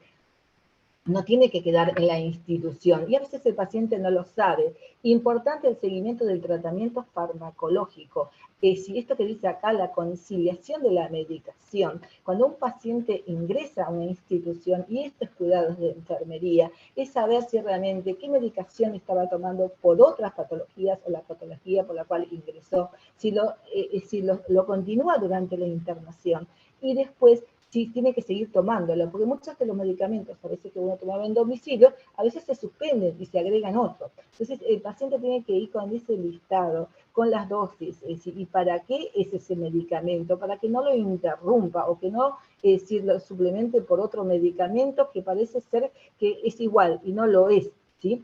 Entonces, la prescripción del medicamento es importantísimo y lo debe leer el médico y enfermería junto con el médico, junto con el paciente y aclararle todas estas dudas. Si hay una dieta, es lo mismo decir una dieta hiposódica o una dieta, no sé, baja, no sé, en calorías, no. Entonces, hay que explicarle al paciente qué es una dieta baja en calorías, qué elementos contienen.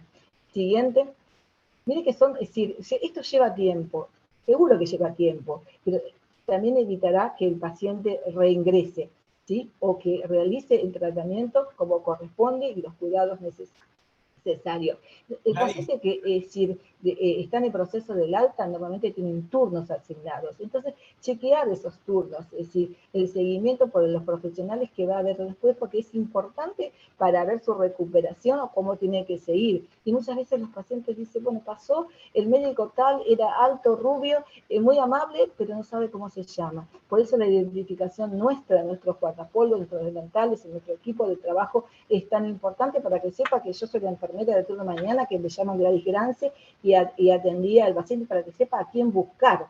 Entonces, en la atención domiciliaria, ya está aprobada, ver referente, teléfono de contacto. Por eso hicimos una entrevista a la trabajadora social. Y la trabajadora social nos decía que ella normalmente, es decir, no daba abasto con toda esta información y que conciliar justamente que el paciente es dado de alta y esté el cuidador esperando en el domicilio es algo que es súper difícil, pero no imposible. Y hoy en día se está tratando justamente de realizarlo. Los recursos humanos que asistirán al domicilio, ¿quiénes van a ir? Nosotros desde de la institución donde yo trabajo, que es Valium, solemos ir al domicilio a asistir al paciente que es derivado de otras instituciones, y entonces uno tiene que saber quién va a llamar. El paciente necesita saber si será el enfermero, el médico, en qué horario, qué día, cómo será la modalidad realmente de la asistencia. Y si se le entregó todo el material educativo al paciente. Y ahora vamos a ver qué es ese material educativo. Siguiente, Micaela. Hay una ¿Me preguntita allí. comprende o voy muy rápido? Hay una preguntita, Gladys, de María Benavide. ¿Te animás a activar tu micrófono, María? ¿Activar tu micrófono? Tenés que tocar ahí estamos. Te escuchamos, te escucha Gladys. Ay, María, sí, hace rato que está María, pobre. Sí. Sí, buenas tardes. En Buenas realidad, tardes. yo trabajo también en domicilios y, bueno, si bien yo soy auxiliar de enfermería, yo trabajo como cuidadora domiciliaria y estoy viendo, me parece sumamente coherente, pero veo como un bache entre lo que es la teoría y la práctica, que es un poquito lo que de vos, ¿no? Como que sería fantástico tener esa teoría en mano, pero yo personalmente es como que habitualmente tengo que hacer de nutricionista, de enfermera, de psicóloga, de médica, y bueno, es como que la realidad en un domicilio excede ampliamente a la teoría, ¿no? Porque a veces uno no cuenta ni siquiera con un colchón digno, más allá de que no sea un colchón de aire, ¿no? A veces es un Sí, colchón sí, sí, que te entiendo. este, es el pozo con la figura de la persona recostada, ¿no? Entonces, bueno, es como que no sé si es solo lo que veo yo o verdaderamente No, la realidad amplia es así. la realidad también es un poco así, que tal cual como decís, María, hay muchos baches realmente en esa continuidad de cuidado y que un profesional, en este caso en tu rol de cuidadora tan importante, el rol de cuidador es sumamente importante. Por eso hoy los cuidadores se están formando y se están formando también en especialidades, por ejemplo esta, la de cuidados paliativos u otras, donde uno necesita tener esa expertise para poder cuidar. También decir el cuidado, tu autocuidado, uno no puede dar respuesta, es decir, puede ser tener una información global, pero es decir, no puede dar todas las respuestas que tienen que dar otros profesionales de la salud, porque uno después se termina agotando realmente y entra en burnout. Entonces, pero es un poquito esta realidad por la cual te agradezco, es decir, tu aporte. Sigamos revisando un poquito y vamos siguiendo esto que te está pasando a vos y creo que te pasa a muchas personas. ¿Sí? Gracias, María. La siguiente, Micaela.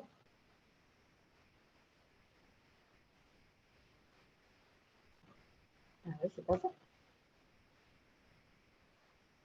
Bueno, esto que dice del traslado.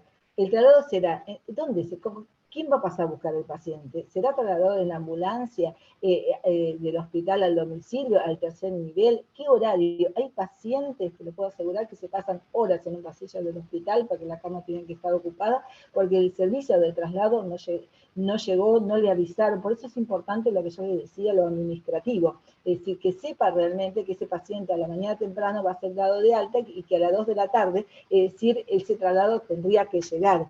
¿Quién acompañará al paciente? No siempre el paciente puede ir solo en la ambulancia, tiene que ir acompañado por alguien. ¿Se le avisó al familiar realmente que ese día va a estar dado de alta o se le avisó alta ya durante la tarde del día anterior y no puede pedir permiso en el trabajo para acompañar al familiar?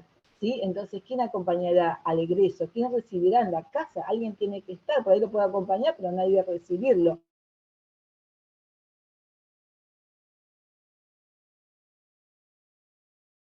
Porque uno se encuentra, la familia está bien, hay alguien que lo ayuda con toda esta medicación. ¿Qué hago con lo que necesita si tiene una sonda vesical? Y por ahí lo recibe un familiar que nunca estuvo en la internación. Entonces, no tiene información acerca de los cuidados que tiene que recibir. Siguiente. Esos son los baches en la cual nos decía María, ¿no? Hacemos. Entonces, esto quizás no lo vamos a trabajar, pero por el tiempo, que esto que no anduvo bien el internet, pero le dejo como propuesta, ¿no? Es la propuesta de permeabilizar las barreras físicas de nuestras instituciones. ¿Y qué quiere decir esta barrera física? Es decir, porque muchas veces uno dice, bueno, acá hay una falta en lo administrativo, el enfermero no se comunica con el médico, nos comunicamos mal entre colegas. Bueno, estas son las barreras no solamente físicas de la estructura de la institución, sino las humanas. Qué bueno sería poder acercarnos y decir a la parte administrativa, a la trabajadora social, mira, a mí me está pasando esto. Y entonces seguramente la otra persona tendrá información también de lo que le está pasando y juntos poder hacer algo diferente. Nosotros desde este proyecto que hicimos obstáculos y facilitadores en el alta hospitalaria, hubo muchas modificaciones en la institución donde trabajamos. Le puedo compartir parte de esta síntesis de nuestro trabajo, que creo que también ayudaría a empezar a trabajar con eso. Entonces, hoy se piensa en una nueva filosofía asistencial donde uno realmente pueda englobar a todos los servicios, porque así debe ser. La persona que está en la vigilancia, esa persona es muy importante porque tiene información muchas veces certera, pero a veces no. Entonces también tenemos que acompañarlo.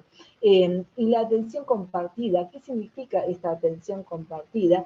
Es tener presente justamente las necesidades sanitarias y sociales. A veces, la siguiente, Micaela, estamos como desvinculados. Una parte es toda la parte clínica, es decir, de la salud, y otra parte de lo social. No, al contrario, esto es la optimización de los procesos del alta y el seguimiento de continuidad de cuidado. Tiene que estar esta atención compartida entre el sistema de salud y todo lo que tenga que ver con lo comunitario, donde regresa nuestro paciente y donde hay muchísimos recursos que hacen a su salud, a su recuperación o a la prevención. ¿Sí? Siguiente. Entonces, si ustedes se piensan, si pienso en mejora, es decir, tómense un minuto y piensen, ¿dónde me sitúo en mi institución? ¿Dónde ubico a la institución de todo lo que estamos hablando? ¿Qué propondría? Estrategia de mejora. Una estrategia de mejora, piénsese. ¿A quién? Capaz que a uno mismo. ¿A quiénes? ¿Y por dónde comienzo? Nos tomamos un minuto y lo pensamos.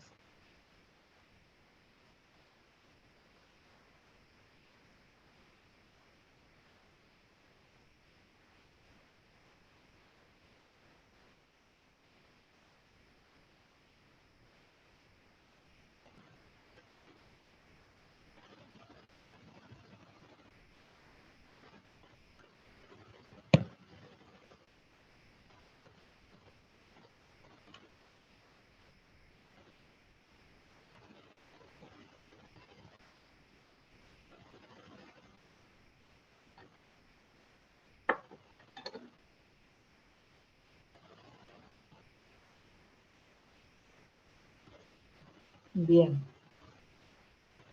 Si quieren compartirlo, mejorar la comunicación es la primera. Dice, perdón, tuve que apagar la cámara, pero no importa eso.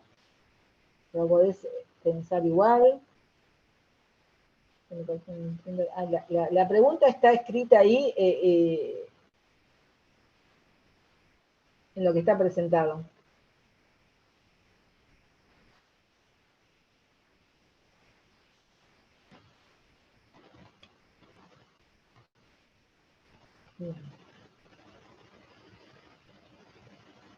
Bien. Y Capacitar, me dice una persona, para dar los cuidados de mejora de calidad. Capacitación. Capacitación, otra vez. Vamos, sigan escribiendo. Es para ustedes, es repensarse, eso que sienten, ¿dónde me falta? Bien. El cambio siempre empieza desde nosotros como profesionales, nos dice equipo interdisciplinario, nuevos paradigmas, mejorar la comunicación los primeros, y ese seguramente el compromiso, capacitación, mejora en la comunicación del equipo de salud. Bien, bueno, esto que ustedes están escribiendo acá, yo les propongo, quizás mañana, cuando lleguen a esos lugares de trabajo, lo vuelvan a repensar, a mirar, y y llevarse esta pregunta, ¿dónde me sitúo en esta continuidad de cuidado? ¿Cómo se encuentra mi institución realmente ante el cuidado y la continuidad de cuidado de nuestros pacientes que asistimos a diario? La propuesta, es decir, esas estrategias de mejora, ¿a quién le digo? ¿Con quién lo comparto? Seguramente voy a recibir varios no, y seguro que voy a recibir muchos no, esto no va a cambiar, esto es así, pero les aseguro que cuando uno hace una propuesta genuina, decir, y empieza a tener aliados, las cosas cambian. Por más que pequeñas que parezcan los cambios, siempre serán buenos para nosotros, para los pacientes, y ante todo para los pacientes. Entonces, esto que dice, preparación personal para la transformación en el contexto. ¿Cuál es el contexto? El lugar donde trabajamos, ¿sí? Así que bueno, le dejo esa inquietud y me parece perfecto esto que haya salido, es decir, lo poco que leí, y ustedes también, bueno, es decir, como organizadores de estos encuentros, tenerlos presentes, ¿no? Que es esto de la formación, lo están haciendo en este momento, pero bueno, uno se necesita seguir realmente formándose continuamente. Dice, informaciones más claras, esto es re importante, me dice Jorgelina, me sitúo como un eslabón importante, y después no puedo leer porque veo lo que aparece ahí en la pantalla, pero bueno, qué importante uno es decir, saber que es ese eslabón. Eso ya empezar es súper importante, saber que yo soy parte y puedo hacer el cambio. Sigamos, Micaela, gracias por responderlo. Claro, aquí también hay el cambio comienza desde uno, si yo me encuentro Sí. bien, estoy apto para cuidar a otro también, ¿no? Estas Sí. consideraciones también entre compañeros y equipo de trabajo, interacción y comunicación y capacitación. Bueno, animarme a cambiar yo, ¿no? Para luego poder cambiar el ambiente, o sea, hacer una transformación que Exacto. mencionabas hace un ratito, Gladys, ¿no? Eso es re importante.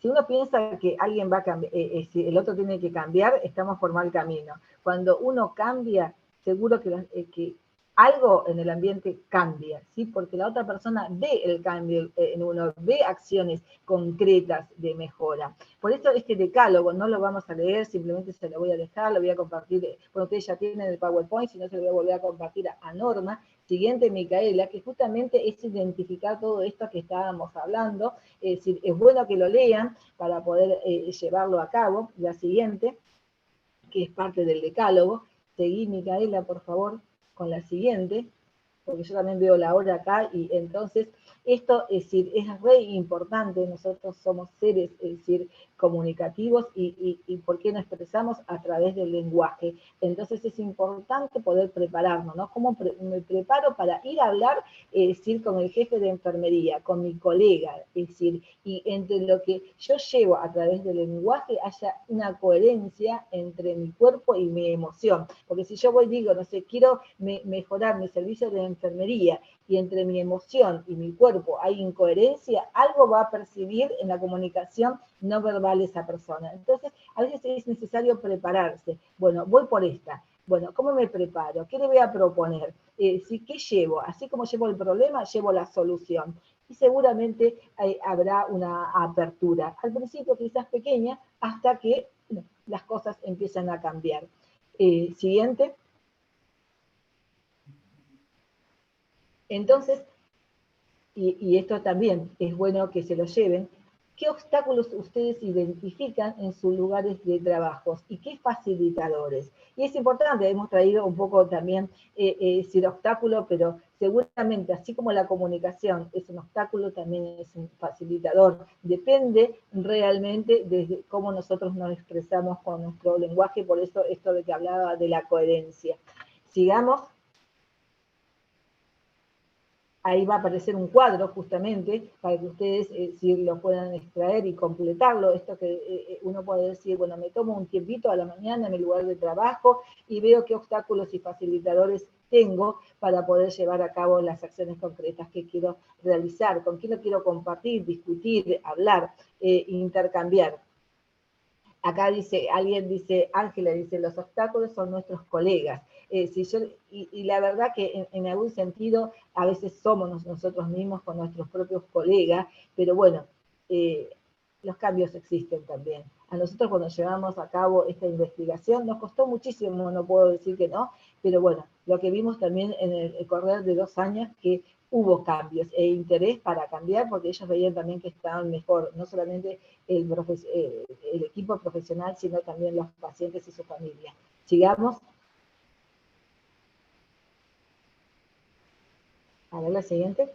Entonces, esto que ustedes vieron cuando yo estuve hablando del proceso del alta y la entrega de folleto, ustedes yo no sé si en cuidados paliativos ahora en las clases que se encontraron, sí ya hablaron de lo que es la administración de fármaco por la vía subcutánea. Si no, ¿lo vieron ya? ¿O todavía no? Ha estado mencionado, no descrito, así como... No descrito. Así que Está, perfecto.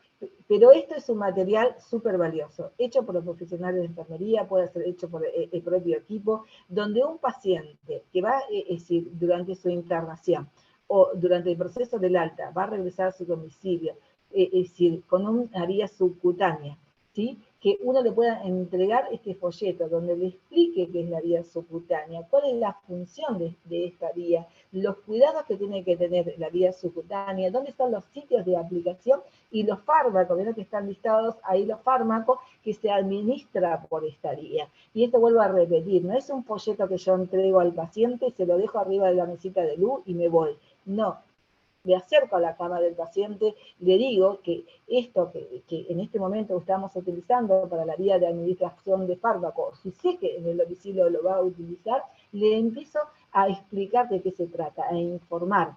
Entonces, cuando llega a su domicilio, no va a tener problema en la administración de la medicación, porque ya lo hemos trabajado en el cuidado, en el proceso del alta. Siguiente. Entonces, hay realmente un folleto que es para la familia y un folleto que es para el paciente, ¿sí? Entonces, explica tanto para uno como para el otro. Y ante cualquier pregunta no dude en comunicarse, eso es re importante, que uno sepa y le ponga el teléfono de la institución y la persona que le va a atender. Sí, para que uno sepa a quién dirigirse realmente para todas estas dudas. Por eso esto es un cuidado. ¿Se acuerdan que al principio decíamos?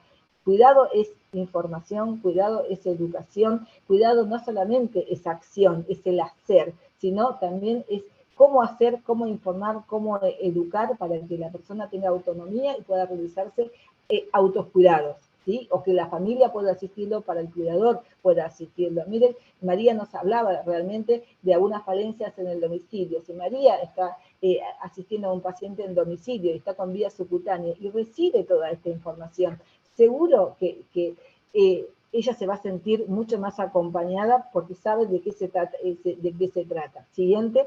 Y así con toda la información que le vamos a decir dando y el cuidado a nuestro paciente. Siguiente, Micaela. Siguiente. No sé si me escucha, se paró. A ver. A ver, Mica, si escuchas ahí, Micaela, la próxima imagen. Quizá tenga problemas también con su internet otra vez. Otra vez, capaz que sí. A ver. Sí. Bueno, capaz que sí. La otra imagen, yo le voy diciendo, ¿quién de nuestros pacientes no ha ido al domicilio con una sonda vesical?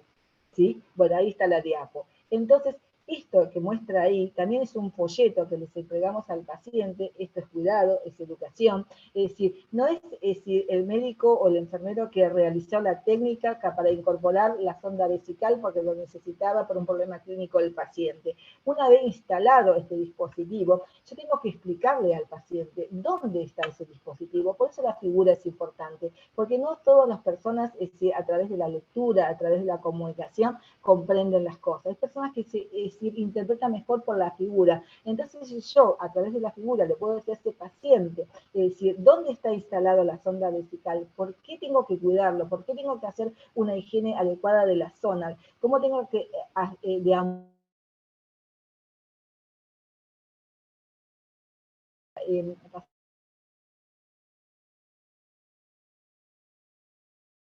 pasar a la siguiente, Micaela?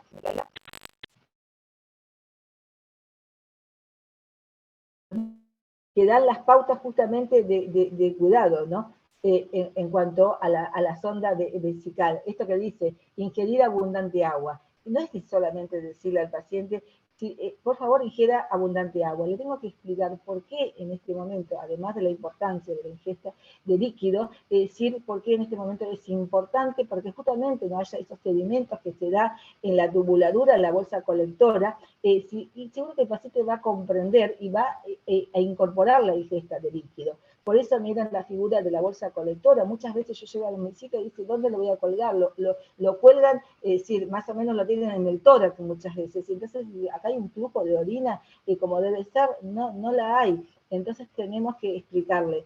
La siguiente,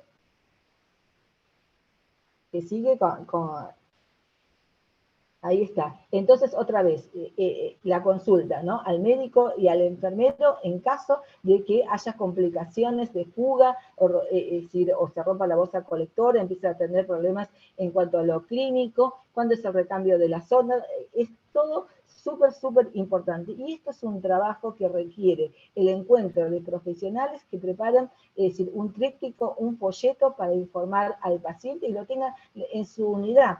Lo difícil es justamente realizarlo al principio, cuesta ponernos, sentarnos a realizarlo, pero una vez que lo tenemos, es decir, lo tenemos que también contactar con el paciente y la familia, si realmente la información que está vertida allí, ellos lo entienden, porque para quienes, yo entiendo lo que es una sonda vesical, dónde está ubicado, cuáles son los cuidados, pero como está descrito allí en el folleto, lo entiende el paciente y la familia, eso es lo importante, que lo entiendan ellos, que la letra sea clara, que las figuras sean claras, que no haya tanto texto, que sea acorde realmente, es decir, a la lectura que va a realizar para la comprensión. Siguiente, que ya vamos terminando, son las 8, pero bueno, les muestro algunas cositas más, porque nosotros estamos hablando justamente de cuidados en pacientes crónicos. Por eso estamos trabajando también, un paciente, es decir, más allá de su cronicidad, puede tener una sonda vesical, puede necesitar una vía subcutánea, pero ¿qué pasa con las insuficiencias renales? Por ejemplo, cuando un paciente, si durante su enfermedad está recibiendo diálisis, ¿qué cuidados tengo que tener? ¿Cómo le explico cuál es el proceso de diálisis? Siguiente, eso se lo voy a ir pasando, porque como se lo voy a dejar, siguiente Micaela, cuáles son los eventos adversos que ocurren justamente cuando un paciente recibe diálisis y qué pasa con la cuestión clínica, que hay hipotensión, que hay coagulación en todo el sistema, problemas relacionados con la obstrucción de las fístulas. Si el paciente sabe de qué se trata, un paciente informado siempre es un paciente que nos va a alertar sobre alarmas. ¿Sí? Entonces, si el paciente dice, si usted me dijo que cuando estaba recibiendo la vía subcutánea, si no tenía que tener dolor, o el fluido, el pasaje de la medicación, no iba a tener ningún problema, si no iba a ser turbia, no se iba a tapar la tubuladura, todo ese tipo de cosas, o que haya enrojecimiento en la zona, me va a decir, pero Gladys, es decir, esto está pasando. Entonces me va a alertar, y entonces quizás tengo que sacar esa aguja subcutánea del sitio donde está, de la punción, y pasarlo a otro sitio. Pero es el paciente que me alerta. El paciente nos alerta sobre los efectos adversos de los medicamentos. Y por eso tenemos que informarlo, qué es el efecto buscado de cada fármaco. Bien, acá alguien dice, Gabriela, 10 folletos de información adecuada, a cada edad, perfecto, a cada edad. Si por eso yo hablaba de las letras, el tamaño de las letras, los colores, las figuras, no es lo mismo para un niño, para un adulto, para un joven. ¿Sí? Pasemos a la siguiente. Ahí está. Bueno, estos se los dejo porque son cuidados que hay que tener para la diálisis. No lo vamos a leer por una cuestión de tiempo, por eso pasemos, Micaela, que hay otras, es decir, en la nefrología, es decir, las mejoras que realmente hubo, miren esto que dice, con estas 3 sencillas medidas que se hicieron, protocolos de cuidado, se logró reducir la tasa de eventos adversos, es decir, que sufrían los pacientes en las sesiones, al 7,9%, antes estaba 11,8%, ¿sí? Reducción del 40% de eventos adversos, que son esos daños que se producen ante determinadas intervenciones en el paciente. Sigamos, y sobre esto también podemos trabajar en equipo, ¿sí? Plantearlo. Sigamos, estas son simplemente conclusiones de los eventos adversos más frecuentes durante las sesiones de diálisis, que en general son evitables. Y esto es lo que nos tenemos que llevar. Que estos eventos adversos o roturas que se puedan, o falta de información, vuelta a ingresar en una institución, son prevenibles. Por lo tanto, tenemos que trabajar en ello, en su cuidado, en su información, en la educación. Siguiente. Nos quedarán, no sé, 5 o 6 slides y ya vamos terminando. Si hablamos de enfermedad pulmonar obstructiva crónica pasa lo mismo, tenemos que tener en cuenta la oxigenoterapia, por ejemplo, cómo la vamos a utilizar. Acá habla de los alargues cuando estamos en el domicilio, esos concentradores de oxígeno, qué cuidados tienen que tener. Pasemos a la siguiente y vamos a pasar 2 o 3 slides que justamente habla de los frascos humidificadores. Siguiente. El ambiente donde está el tubo de oxígeno o el humidificador, donde tiene que estar ubicado para evitar roturas, caídas, desperfectos, la higiene del material, la higiene propia del paciente, en su narina, la higiene bucal, todas esas son cosas totalmente prevenibles. Sigamos. Cuestiones de seguridad que tiene que tener en el hogar, que le decía de la oxigenoterapia. Siguiente, hay 10 ítems que lo marca, que nosotros esto lo buscamos, yo lo busqué en la bibliografía, lo comparto acá con ustedes, pero yo de estas cuestiones de seguridad en cuanto al uso de la oxigenoterapia, lo puedo adaptar a las necesidades que yo tengo en la población que estoy asistiendo y en el lugar donde me encuentro en la asistencia. Siguiente, siempre estamos hablando acá de oxigenoterapia porque estábamos hablando de pacientes con enfermedades pulmonares, ¿sí? También participar en los talleres, entre equipos, dice, es recontra importante, eso hay que realmente tener un lugar para estar, para que la voz nuestra también se pueda escuchar. Siguiente, Micaela. Y acá tenemos también la seguridad en cuanto al uso de las terapias inhalatorias en la atención primaria, durante la internación, si está en el domicilio, si está en el tercer nivel. Preguntémonos, ¿cuántos de nuestros pacientes nosotros le hemos enseñado a usar correctamente la terapia inhalatoria? Entonces, tenemos que chequearlo antes del alta, decirle, a ver, quiero ver cómo lo usás. Y ahí es el momento de poder enseñarle, porque si no estamos dando un inhalador, un medicamento carísimo realmente, que luego tiene mal uso. Entonces, ¿qué hace normalmente uno? Dice, bueno, ¿se hizo el inhalador? Sí, me lo estoy haciendo. Uno cree que está bien, que se hizo correctamente, y no estamos encontrando el efecto deseado, y quizás se cambia de inhalador, quizás se cambia de fármaco, y no es necesario. Tenemos que chequear primero si todo aquello que se estaba indicando, si se está realizando en la forma que fue indicado, si el paciente comprendió cómo realizarlo. Por eso es tan importante. Y vuelvo a decir, esto es cuidado, y es cuidado de enfermería, es cuidado de todo, pero sobre todo de enfermería. Bien, pasemos a la próxima, que después están justamente, y esta es súper importante, justamente el cuidado que uno tiene que tener con los pacientes con demencia en el hogar. Y hay una lista pasada, Micaela, que no lo vamos a leer ahora, pero que lo vamos a tener en cuenta. La verificación de seguridad en el hogar, todo lo que tenga que ver, de los picaportes, la cocina, el baño, el deslizamiento, las caídas, para que el paciente no pueda abrir la puerta e irse de su casa. Léanlo, que es muy, muy importante. Siguiente. Y uno dice demencia en el hogar. Esas demencias también se puede, si no es que la persona deja de tener demencia cuando ingresa a una institución del tercer nivel o está institucionalizada. Con más razón todavía hay que tener en cuenta todas estas recomendaciones. Siguiente. Sigue con las demencias porque es larga. Digamos, las insuficiencias cardíacas. Pasemos.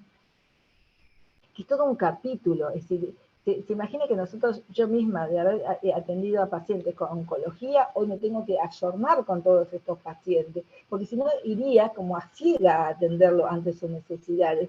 Es muy distinto a las necesidades que necesita y el cuidado de un paciente renal, un paciente respiratorio o con un paciente con problemas cardíacos. Ni qué decir de las patologías como la diabetes, ¿sí? Todas las necesidades que tienen en cuanto al cuidado de la alimentación, de la piel, la medicación, es súper importante. Y ahí es donde podemos nosotros trabajar con el paciente y creando estos folletos, llamando por teléfono, chequeando la información. Eso es cuidado. Y es cuidado de enfermería y cuidado del resto de los profesionales. Y veamos, Micaela, las patologías de Lela, mire todas las necesidades que tiene. Y acá no solamente tenemos que pensar en el paciente, sino en las necesidades que tiene la familia en cuanto al cuidado de una persona que sufre de Lela, ¿sí?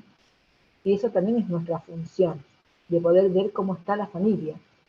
Digamos,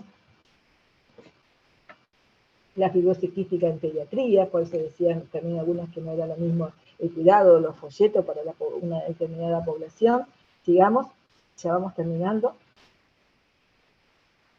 Y esto es súper importante. Creo que lo dije en todo el encuentro, no dejé de repetirlo, que tiene que haber una sociedad genuina, sincera, que realmente yo quiero trabajar con la familia. Es fácil trabajar con la familia, es fácil trabajar con el paciente, no lo es. Si cada uno viene con su costumbre, su religión, su propia impronta, sus propios mitos, pero donde uno puede hacer una buena observación, una buena evaluación de todo lo que no solamente lo biológico, sino todo lo social, la biografía de la persona, ahí es donde se hace justamente una sociedad con el paciente y la familia. ¿Por qué? Porque nosotros podemos ser muy expertos en todas las cuestiones clínicas, pero el paciente realmente es experto de su cuidado, de lo que le está pasando, y es el que está sufriendo o padeciendo, si sus signos, sus síntomas, o el padecimiento propio de la enfermedad o la finitud. Y ahí es donde tenemos que ir para encontrarnos en esa sociedad, que es todo un trabajo. Todos los días aprendemos de nuestros pacientes. Sigamos. Por eso el trabajo en equipo. Este es un encuentro justamente, tengo entendido que es interdisciplinario y donde el centro, ¿vieron que antes yo decía el centro de la enfermería para observar lo que está pasando el paciente? Bueno, acá nos volvemos a encontrar donde el paciente y la familia es el centro, nosotros somos los profesionales que lo estamos asistiendo con distintas miradas, con distintas intervenciones y donde tenemos que trabajar en conjunto. ¿Es fácil trabajar en equipo? No lo es. Siempre hay, es decir, discusiones, pero lo importante es llegar a un consenso, ¿sí? De por qué digo desde mi área aquellas intervenciones, escuchar al otro y poder consensuar con el paciente las necesidades, priorizarla en tiempo y en forma. Siguiente, y ahí vamos terminando. Ahí está. Es simplemente darles las gracias, no sé si quedan 2 minutos, no sé si ya dejamos de compartir, Micaela, te agradezco. Y les pido disculpas por la rapidez en este momento, porque era la parte que más quería decir, detenerme justamente para entrar en este proceso, ¿no? De la continuidad de cuidado ante las patologías o ante las instancias del escenario donde se encuentra el paciente y ante su patología, pero no olvidar que ante todo es un ser humano y ahí es donde tenemos que ir a centrar nuestro cuidado y escucharlo. Y también poder admitir que muchas veces de todos estos cuidados, por más genuinos que sean en nuestra parte, el paciente quizás va a ser un 60, un 70 y algunos un 80%, nunca llegamos al 100. Pero bueno, por eso tenemos que comprender también, es decir, que uno está transitando por un proceso de enfermedad, de sufrimiento, de angustia, y que no todas las indicaciones pueden ser cumplidas como nosotros queremos. La indicación quizás a veces es propia del paciente, decir, bueno, yo no puedo tomar este medicamento cada 8 horas, no me puedo adelantar la de las 12 a las 11 o a las 10, porque la verdad que ya no puedo más de sueño y muchas veces me olvido del medicamento. Y ahí es donde empezamos a poner, ¿no? El arte de la enfermería y de todas las profesiones. Así que, bueno, yo les agradezco este tiempo, ha pasado un poquito más, perdón, no podré compartir ese video, se los voy a mandar, y bueno, espero que les haya sido de utilidad. Les mandé bibliografía también acerca de eso, ¿no? Gladys, hemos tenido un encuentro accidentado, pero fíjate vos que había que pasar todos los inconvenientes para terminar un encuentro tan lindo. Así que bueno, desde ya te agradecemos todo lo que hemos hoy aprendido con tanta generosidad. congelado. quedamos congelados por ahí, bueno, para que no nos aburramos tanto también, nos congelamos un ratito, pero, y digo esto en el cansancio, en todo lo que traemos, el agradecimiento absoluto por todo lo que nos has compartido con tanta generosidad a vos y a todo el equipo de Pallium, ¿eh? Bueno, que gracias. lidera de manera indudable tanta capacitación para tantos argentinos, ¿eh? Así que con tanta acción de bien y buen espíritu. Así que quiero agradecerte tu corazón abierto para estos amigos que se han sumado hoy también en este día. Mirá que han pasado 2 horas y estuvimos entre los 120, 106, 125 y estamos terminando más de 100 como empezamos. Así que se ve que tan mal no te ha ido, ¿no? Me parece. El público se ve que estuvo allí. Bueno, tiene estas cosas así virtuales, ha pasado de todo. A ustedes también le habrá pasado de todo, pero yo también, post pandemia, ya hemos aprendido, sí, bueno, serenarse y decir, bueno, esto es lo que está sucediendo y dar lo mejor de uno, en este caso el mío, y ustedes también por la paciencia, ¿no? Y creo que, bueno, este material les queda y la bibliografía que yo le he mandado a Norma, y bueno, que sigan disfrutando de este encuentro de formación, que justamente lo pidieron para seguir dando calidad de cuidado y continuidad a los pacientes que asisten. Así que muchísimas gracias. A través de tu parte, todos nosotros dejamos un abrazo fuerte al equipo de Pallium en Buenos Aires. Sabemos que Gracias. como decíamos, con mucho entusiasmo, con mucho rigor científico, y que abren los brazos no solamente a los argentinos, sino que a muchos otros hermanos de Latinoamérica y que comparten información, trabajos de investigación. Los alentamos desde Córdoba con todo nuestro corazón para que sigan aprendiendo mucho, para que nos sigan enseñando mucho. Y bueno, aquí estamos para seguir sumando en este camino que hace tantos años empezara el doctor de Simone, cuánta otra gente, vos, bueno, cuántos Sí, otros sí.